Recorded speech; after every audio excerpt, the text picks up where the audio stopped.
बार फिर से आपका स्वागत है हमारे इस zero to hero HTML CSS की वीडियो लेक्चर सीरीज में। आज का जो हमारा ट्यूटोरियल है, इस ट्यूटोरियल में हम देखने वाले हैं स्ट्रक्चर ऑफ HTML। HTML का स्ट्रक्चर कैसा होता है, उसमें क्या चीज़ें यूज होती है और किस तरीका मतलब हमें क्या क्या चाहिए होता है जिससे कि हम HTML की कोडिंग को लिख सकें। ठीक है, एडिटर में जब भी HTML की कोडिंग लिखेंगे तो हमें किन बातों का ध्यान रखना है वो आज हम देखने वाले हैं। तो स्ट्रक्चर ऑफ HTML पे बात करते हैं गाइस। HTML में जो स्ट्रक्चर है, अगर मुझे इसे पढ़ना है तो सबसे पहले हम एक बात करते हैं कि इन HTML we can use tags. We can use tag. So what is the meaning of tag? Tag का मीनिंग यहाँ पे क्या होता है? जब भी HTML हम लोग कोई टैग यूज करते हैं गाइस, तो टैग का मीनिंग यहाँ पे सिंपल सा होता है कि HTML में कोई भी चीज को रिप्रेजेंट करने के लिए, किसी भी टेक्स्ट को, इमेज को, वीडियो को, आपके पैराग्राफ को, उसको रिप्रेजेंट करने के लिए आप क्या करेंगे, यहाँ पे टैग्स का यूज करेंगे। जो भी बात होगी वो टैग होगी। तो जैसे मुझे कोई हेडिंग लिखनी है तो हेडिंग लिखने के लिए मैं क्या करूंगा, हेडिंग टैग का यूज करूंगा। हेडिंग लिखने के लिए हेडिंग टैग का यूज करूंगा। मान लो कोई मुझे सिंपल सा टेक्स्ट लिखना है तो सिंपल सा टेक्स्ट लिखने के लिए मैं क्या यूज करूंगा, यहाँ पे paragraph tag. Paragraph tag use नहीं करता हूं तो स्पैन कर लूंगा, है ना, ये मैं यूज करूंगा। टेक्स्ट के बाद अगर मान लीजिए मुझे कोई फॉर्मेटिंग करनी है तो फॉर्मेटिंग करने के लिए मैं क्या करता हूँ, फॉन्ट टैग यूज करता हूँ, मैं CSS यूज कर लेता हूँ, है ना, फॉर्मेटिंग करने के लिए। मान लीजिए मुझे कोई इमेज इंसर्ट करनी है तो इमेज इंसर्ट करने के लिए मैं कोई IMG टैग यूज करता हूँ। अगर मुझे कोई इमेज इंसर्ट करनी है तो उसके लिए मैं IMG टैग यहाँ पे यूज करूंगा।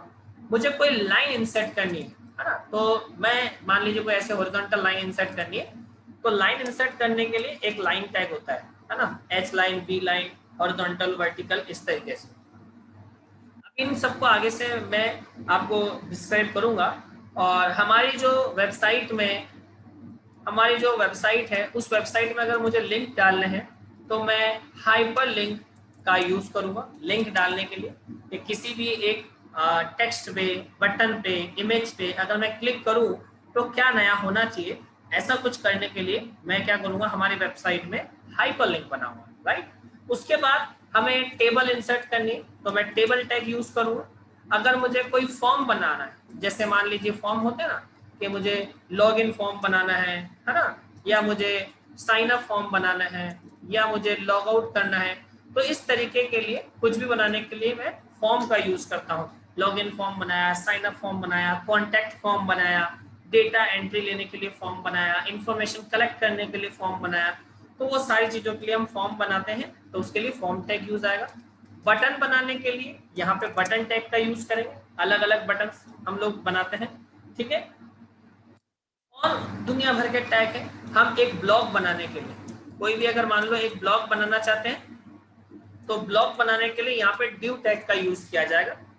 div टैग का यूज करेंगे ब्लॉग बनाने के लिए, ठीक है। तो इस तरीके से बहुत सारे टैग हम लोग यूज करेंगे हमारे HTML में। तो HTML में बस आपको ये ध्यान रखना है कि हमारे पास होता क्या है भैया, एक टैगिंग वाला कॉन्सेप्ट यहाँ पे होता है। आगे बात समझ में। अब टैग्स जो है, अगर मैं टैग की बात करूं तो ये टैग की कहानी है क्या। अगर मैं इस टैग की बात करूं तो ये टैग जो है वो है क्या, हम उसको देख लेते हैं। तो आप समझो, जब भी हम टैग की बात करेंगे तो एक बार टैग को ओपन करना पड़ता है, फिर उसके बाद आपका कंटेंट आ जाता है, फिर उसके बाद आप स्लैश लगाएंगे और टैग को क्लोज कर देंगे। ये मैंने टैग को क्लोज कर दिया। इस तरीके से एक टैग का सिंटैक्स होता है। ये टैग को लिखने का एक तरीका है कि इस तरीके से आप किसी भी टैग को लिखेंगे। पहले उसको ओपन करेंगे, टैग का नाम आ जाएगा यहाँ पे। ओपन टैग का मतलब टैग नेम, कंटेंट मतलब जो भी आपका कंटेंट है, हेडिंग है, इमेज है, व्हाटएवर जो भी है, और स्लैश लगा के उस टैग का वापस नाम लिख देंगे तो वो टैग बंद हो जाएगा, क्लोज हो जाएगा। जैसे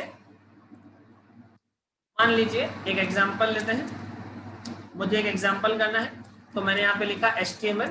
मैंने HTML को यहाँ पे हेडिंग दिया, स्टार्ट किया, और यहाँ पे कोई भी कंटेंट मैंने डाल दिया।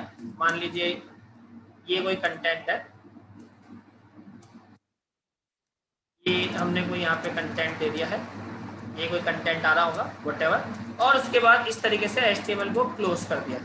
तो ये जो पैटर्न है, ये जो तरीका है, ये किसी भी HTML में एक टैग को लिखने का तरीका है। इस तरीके से हमें HTML टैग लिखना है, HTML की कोडिंग लिखनी है। ये HTML को लिखने का एक तरीका है। इस HTML में हम लोगों ने क्या क्या किया है वो देख लेते हैं। मैंने एक टैग स्टार्ट किया है, तो ये जो HTML मैंने यहाँ लिखा है और यहाँ जो HTML लिखा है, इन दोनों का अलग अलग मीनिंग है। मैंने यहाँ जो HTML लिखा है, इसका जो मीनिंग है वो है टैग स्टार्ट। ये टैग स्टार्ट हो गया, या इसको ऐसा बोल सकते हैं टैग ब्लॉक स्टार्ट। टैग का जो ब्लॉक है वो क्या हो गया है भैया, स्टार्ट हो गया गाइस, राइट। और ये जो नीचे वाला बॉक्स मैंने बनाया है, इस तरीके से HTML को क्लोज किया है, तो इसका मीनिंग यहाँ पे क्या हुआ है, इसका मीनिंग हुआ है कि HTML का जो टैग ब्लॉक है वो ब्लॉक क्या हो गया है, एंड हो गया है। HTML का जो टैग ब्लॉक है वो क्या हो गया है, एंड हो गया है। आ रही बात समझ में? और उसके अलावा ये जो हमने यहाँ पे लिखा है इतना कुछ, इसका मीनिंग क्या है, इसका मीनिंग समझ लेते हैं। तो ये जो मीनिंग है, इसका मीनिंग है content which shows HTML tag. ये वो कंटेंट है जो कि HTML टैग में क्या होगा, शो होगा। ये वो कंटेंट है जो कि HTML टैग में क्या होगा, शो होगा। इसका मीनिंग ये है। तो किसी भी टैग को इस तरीके से लिखा जाएगा। ये किसी भी टैग को लिखने का एक तरीका है। फिर भी मैं आपको आगे अभी पूरा इसको समझाऊंगा, है ना। एक चीज और मैं आज की क्लास में बता देता हूँ। एक एग्जाम्पल पहले मैं ले लेता हूँ छोटा सा। किसी भी HTML को अगर मुझे लिखना होगा, तो किसी भी HTML को लिखने का क्या तरीका होता है उसको समझ लीजिए। जो HTML का मेन डॉक्यूमेंट है, HTML का जो मेन डॉक्यूमेंट है या जो मेन स्ट्रक्चर है वो किस तरीके का होता है। Main structure of HTML web वो कैसा होता है उसको देखते हैं। जो भी मेरा मेन स्ट्रक्चर होता है गाइस, उस मेन स्ट्रक्चर में आपको लिखना होता है ये डॉक टाइप, और वैसे पूरा जो डॉक टाइप आता है वो कैपिटल में आएगा, डॉक टाइप, और यहाँ पे लिखा होता है HTML इस तरीके से। और उसके बाद यहाँ से एक HTML टैग स्टार्ट होता है, यहाँ HTML टैग क्लोज हो जाता है, और उसके बीच में यहाँ पे एक हेड टैग स्टार्ट होता है, और इधर ये हेड टैग क्लोज होता है, और उसके बाद आपके पास एक बॉडी टैग आता है और एक बॉडी टैग क्लोज होता है। अब आप ये सोच रहे होंगे कि ये हेड टैग है क्या, बॉडी टैग है क्या, इनका क्या मीनिंग है, कहाँ पे कैसे यूज होगा, इनको हम लोग यूज कैसे करेंगे, और कहाँ पे क्या टेक्स्ट लिखते हैं जिससे हमारे हेड और बॉडी पे इफेक्ट पड़ेगा। ठीक है, तो HTML क्या होता है ये तो मैंने आपको समझा दिया, है ना। डॉक टाइप का मीनिंग क्या है यहाँ पे, डॉक टाइप का मीनिंग है डॉक्यूमेंट का टाइप। कि जब भी आपका HTML का कोई डॉक्यूमेंट बनेगा, तो आपका जो ब्राउजर है या आपका जो एडिटर है वो इसको पहचान लेगा कि ये जो डॉक्यूमेंट है इसका टाइप क्या है, HTML है। आप बहुत सारी वेबसाइट देखेंगे, तो जैसे मैं कोई आपको वेबसाइट खोल के बताता हूँ। मान लीजिए मेरा गूगल पेज खुला हुआ है, अगर मैं इसी का सोर्स कोड देखता हूँ, तो इसके सोर्स कोड पे देखेंगे तो यहाँ पे देखिए ऊपर लिखा है डॉक टाइप HTML, क्योंकि ये HTML में बना है। तो डॉक टाइप HTML ये आपके डॉक्यूमेंट का टाइप है, जो कि शो कहीं नहीं होगा क्योंकि आपने यहाँ पे इसको कमेंट में लिखा है।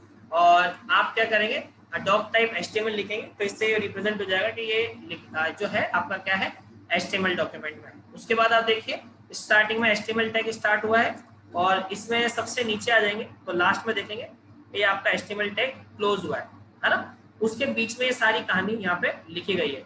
तो जब ये कहानी लिख रहे हैं तो HTML के जस्ट बाद में एक हेड टैग आया हुआ है, और हेड देखिए यहाँ पे हेड क्लोज हुआ है, ये पूरी कोडिंग हेड में लिखी गई है, और हेड बंद होने के बाद बॉडी स्टार्ट हुआ है, और लास्ट में बॉडी एंड हुआ है, और उसके बाद ये बॉडी वाला पार्ट पूरा आया है। तो सवाल ये आता है कि बॉडी और हेड होता क्या है। तो गाइस आप देखेंगे कि जब भी मैं कोई पेज देखता हूँ, मान लीजिए ये पेज देखते हैं, तो यहाँ पे हेड पार्ट में जो भी लिखा जाएगा, है ना, हेड पार्ट जो होता है वो आपके यहाँ पे देख रहे हैं, ये ऊपर लिखा है, ये जो ऊपर देख रहे हैं व्यू सोर्स यहाँ पे लिखा है, ये देखो ये वाला पार्ट जो लिखा है, मैं एक अंडरलाइन करके बताता हूँ। ये इसको ध्यान से देखो, जो मैंने रेड कलर से किया है। यहाँ पे देखो एक आइकन है, ये रहा हुआ आइकन, और आइकन के बाद ये एक टेक्स्ट लिखा है। तो ये जो टेक्स्ट होता है, इस टेक्स्ट को हम लोग बोलते हैं guys title. Title of website, ये वेबसाइट का टाइटल होता है। तो ये टाइटल जो आता है वो आपके पास कहाँ आएगा, हेड पार्ट के अंदर। अगर आप कुछ लिखेंगे तो हेड पार्ट के अंदर जो भी लिखा है आपने वो किस में आता है, टाइटल ऑफ वेबसाइट। तो वो हेड पार्ट में जो भी लिखेंगे वो यहाँ पे ऊपर आपको देखने को मिलेगा, जो मैंने रेड कलर से सर्कल किया है। आरी बात समझ में? अब उसके बाद हेड पार्ट में जो लिखेंगे वो ऊपर दिखेगा, ये तो मुझे समझ में आ गया। लेकिन ये बॉडी पार्ट का मीनिंग क्या हुआ, बॉडी पार्ट का मतलब क्या है? तो अब देखो, जो मैं ब्लू कलर से कर रहा हूँ, तो ये मेरा वर्किंग एरिया है। ये वाला देखो मैंने ब्लू कलर से पूरा एक बॉक्स बना दिया है ना, ये ब्लू कलर से बॉक्स बनाया। आप चाहें तो मैं इसको कलर चेंज कर देता हूँ। ये देखिए, ये जो मैंने बॉक्स बनाया, तो ये जो व्हाइट कलर का पूरा दिख रहा है, जो पूरा व्हाइट है जिसमें कोडिंग लिखी है, इसको बोलते हैं हम लोग वर्किंग एरिया। ये हमारा क्या होता है, वर्किंग एरिया। तो ये जो वर्किंग एरिया है गाइस, ये जो पूरा वर्किंग एरिया दिख रहा है व्हाइट कलर का, यहाँ पे अगर आपको कुछ भी टेक्स्ट लिखना है, इमेज लगानी है, हेडिंग लिखना है, फॉर्म बनाना है, बटन लगाना है, कुछ वीडियो लगाना है, इमोजी लगाना है, GIF लगाना है, व्हाटएवर आप कुछ भी करना चाहें, वो सारा काम इस वर्किंग एरिया में होगा, क्योंकि आपकी पूरी वेबसाइट वर्किंग एरिया में दिखती है। तो ये वर्किंग एरिया में जो भी काम हो रहा है वो किस में आता है, बॉडी पार्ट के अंदर आता है। वो किस में आता है, इस बॉडी पार्ट के अंदर आता है, इस बॉडी टैग के अंदर आएगा। इस बॉडी टैग में आप जो भी लिखेंगे वो कहाँ दिखेगा, आपको इस वर्किंग एरिया में दिखेगा। वो कहाँ दिखेगा, इस वर्किंग एरिया में दिखेगा। इस बात को आप ध्यान रखें। जैसे हम लोग कोई दूसरी अभी वेबसाइट खोलते हैं, अभी मैंने ये वेबसाइट खोली है, तो इसमें देखिए गूगल का लोगो आ रहा है, सर्च बार आ रहे हैं, यहाँ पे जो भी अपना रिसेंट वर्क है वो टैब्स आ रहे हैं, ठीक है। ये तो ये जो यहाँ पे व्हाइट कलर के पेज पे ये जो कुछ भी हो रहा है, ये कहाँ लिखा गया होगा, ये बॉडी टैग में लिखा गया होगा। ये कहाँ लिखा होगा, बॉडी टैग में लिखा होगा। जैसे फॉर एग्जाम्पल, अब मैं कोई भी एक वेबसाइट खोल लेता हूँ। मान लीजिए मैंने लिंक्डइन खोला, तो लिंक्डइन खोलने पे आप देख रहे हैं यहाँ पे टॉप पे ये क्या लिखा आ रहा है, टॉप पे लिखा आ रहा है फीड लिंक्डइन, और उस लिंक्डइन का क्या आ रहा है, एक लोगो बना आ रहा है। तो ये पूरा काम कहाँ हुआ है, ये टाइटल बार में हुआ है। ये कहाँ हुआ है, टाइटल, मतलब हेडर, हेड टैग होगा एक, उस हेड में कोई दूसरा टैग यूज करके यहाँ पे लिखा गया होगा। तो हेड में जो भी लिखेंगे वो यहाँ लिखा आएगा। और अब ये पूरी आप कहानी देख रहे हैं, यहाँ पे बटन बनाए, सर्च बार बनाए, प्रोफाइल आ रही है, ये आ रही है, ये जो भी आ रहा है, ये जो भी आ रहा है वो किस में लिखा होगा, बॉडी टैग में लिखा होगा। वो किस में लिखा होगा, बॉडी टैग में लिखा होगा, ये जितना भी आ रहा है, ठीक है। आप देखिए, इस पे राइट क्लिक कीजिए, इसका सोर्स कोड ओपन कीजिए, तो आप देख रहे हैं फीड लिंक्डइन लिखा आ रहा है। ये देखिए टाइटल में आप देखें HTML में ये हेड, और हेड में क्या लिखा है, ये रहा लिंक्डइन। तो आप देखिए ऊपर लिंक्डइन लिखा भी आ रहा है, ठीक है, लिंक्डइन लिखा आ रहा है। और इस इतने बड़े को आपको देख के घबराने की जरूरत नहीं है कि ये क्या हुआ है, इतना कोई टेंशन लेने वाली बात नहीं है, ये भी मैं आपको समझा दूंगा। ये देखिए हेड क्लोज हो गया है, उसके बाद ये बॉडी स्टार्ट हुई है, और बॉडी के पार्ट में ये बाद में ये सारा पार्ट आपका एज इट इज आ रहा है, आपका पूरा कोड आ रहा है। तो यहाँ पे ये जावास्क्रिप्ट बहुत यूज की गई है, ठीक है। देखिए इमेज को इंसर्ट करने के लिए इमेज टैग यूज किया गया है ना। तो ये सारी चीज कैसे आएंगी, ये हम आगे आने वाले लेक्चर्स में पढ़ेंगे। तो आज जो मेरे लेक्चर का मोटो है वो यही है कि HTML का जो स्ट्रक्चर है वो कैसा होता है, वो मैंने बताया। मेन HTML में पार्ट क्या होता है, मेन होता है कि उसको आपको डॉक्यूमेंट टाइप बताना होता है, और उसके बाद जो भी कोड लिखेंगे वो HTML से स्टार्ट करके HTML पे एंड करेंगे, ये कंपलसरी है। और उसके अंदर आप पहले हेड को स्टार्ट करके क्लोज करेंगे, और फिर बॉडी को स्टार्ट करके क्लोज भी करेंगे। हेड में जो भी लिखेंगे वो आपके टाइटल बार में लिखेगा, बॉडी में जो कुछ भी लिखेंगे वो आपके वर्किंग एरिया में दिखेगा। इस तरीके का आपके HTML का एक स्ट्रक्चर होता है। और नेक्स्ट आने वाले लेक्चर में हम एक छोटा सा प्रोग्राम बनाएंगे और उसको रन करके देखेंगे, और देखेंगे किस तरीके से HTML वर्क करती है, और क्या क्या शॉर्टकट्स होते हैं HTML के, जिनसे कि बहुत सारा कोड ऑटोमेटिकली लिखा जाए, हमें ज़्यादा मेहनत ना करनी पड़े। क्यों हम विजुअल स्टूडियो यूज कर रहे हैं, क्यों हम सबलाइम यूज कर रहे हैं, नोटपैड को अवॉइड क्यों कर रहे हैं, वो आपको नेक्स्ट लेक्चर में समझ में आ जाएगा। तो इसी तरीके से नेक्स्ट लेक्चर में बने रहिए। Thank you so much. अगर अभी तक आपने चैनल को सब्सक्राइब नहीं किया है गाइस, तो प्लीज आप सब्सक्राइब करें। आपको अच्छा लगा है तो आप इसे लाइक करें, और आगे अपने फ्रेंड्स कम्युनिटी में शेयर भी करें। Thank you so much.